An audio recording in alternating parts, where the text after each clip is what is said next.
Whenever this beautiful cast iron skillet comes out, you know it's fixing to go down in the kitchen.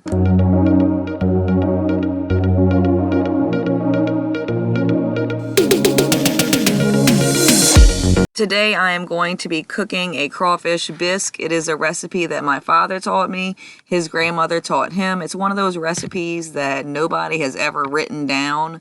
You just get taught the way to do it, and that's it. So we're going to start with the reverse roux, and we're going to go ahead and chop our ingredients for that roux. Ugh. This is like nails on a chalkboard. I don't like it. It keeps sending shivers down my spine. Ooh, that one's worse. Okay. This should be good.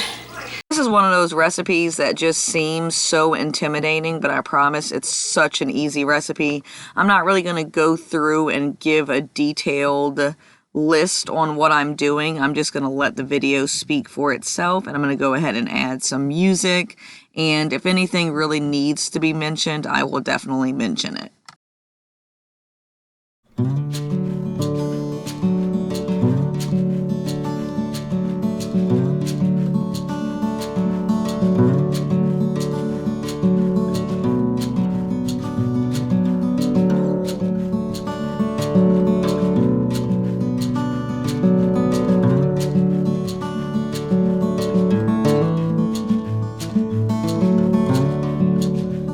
So after you have cooked down your onions, you're going to go ahead and add some flour. This is what is called a reverse roux because you are putting your onions in first and letting them cook rather than cooking the oil and the flour first.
That looks so bad over there.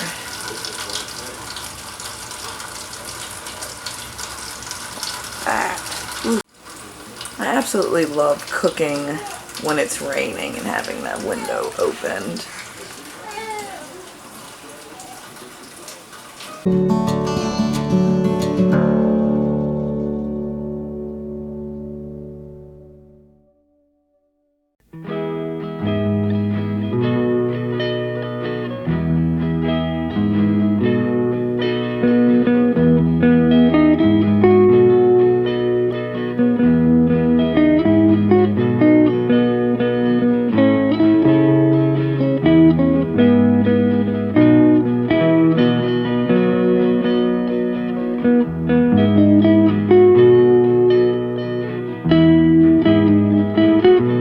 So now I'm going to be preparing the meat that is going to go inside the crawfish heads.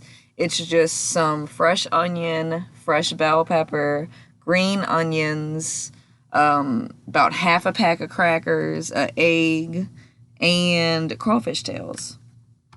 If you want to use breadcrumbs instead of crackers, you can definitely do that. It's about a cup of breadcrumbs or about a cup of crackers. But I think the breadcrumbs do not taste as good as the crackers. You got to keep it old school. You're going to need to reserve the crawfish shells where the head is so that you can stuff the meat inside of there. I know it's kind of gross sounding, but I guarantee you it's not going to taste right if you just make some meatballs and throw it in there. It's not going to work. I did not get any footage of me stuffing these heads. My camera died and it was charging and I really couldn't wait. But here is one that's not filled all the way and you can kind of see what it looks like, what it's supposed to feel like. Just go ahead and look at it.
Now what I am doing is I added a little water to thin it, and then I'm going to be adding a seasoning block that I have in the freezer that I have put away for bisque.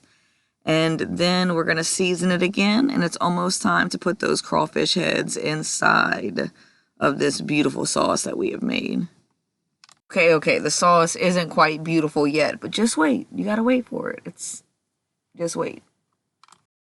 So long story short, the last time I made a bisque, I accidentally added too much red sauce. Not everyone adds red sauce to their bisque, but it's kind of a regional thing. We mainly do it where I am from. But I added too much. It basically turned into a crawfish coubillon, and I decided to reserve some of the stock and some of the sauce that I had and just use it as a seasoning cube for the next time I did a bisque. And it actually worked out perfectly.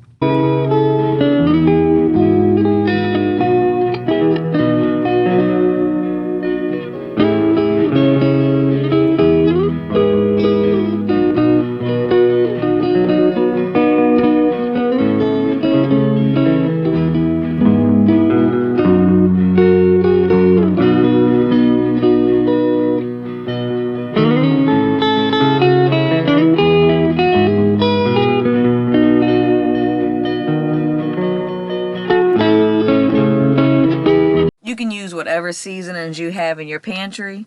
I just hope in your pantry you have garlic powder, onion powder, paprika, white pepper, black pepper, and cayenne pepper.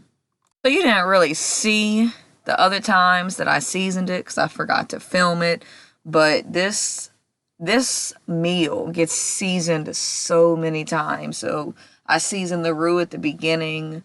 Every time I do anything, add anything extra, I'm always adding seasoning with it. It's very important for you to continue tasting this dish as well, because you got to make sure it tastes right. So I just added some stock into here. It's the second little batch of stock that I added is homemade stock. Really, it's just soaked crawfish heads.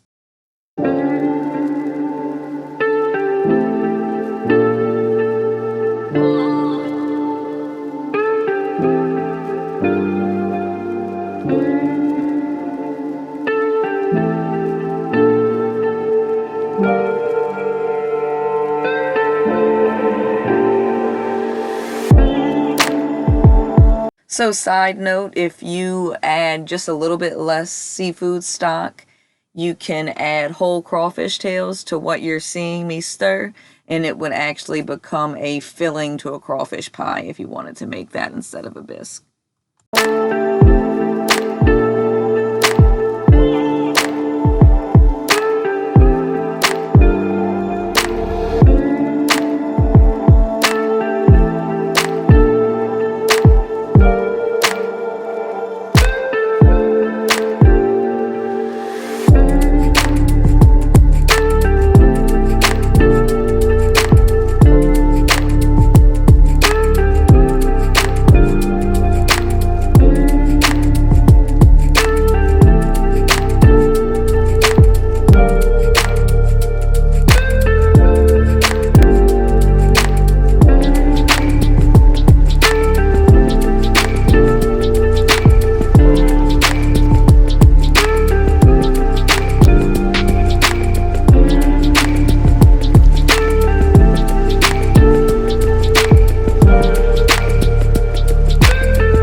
So while this was cooling, I ate some of the rice. That's why it magically just disappeared. But I'm going to show you how to easily remove the meat from the shell. It's very simple. Like, you're literally just poking it out. Sometimes the shell may break. You're going to see on the next one I attempt to take out, it does break, but no big deal. It just, I guess, makes it a little bit easier to get it out.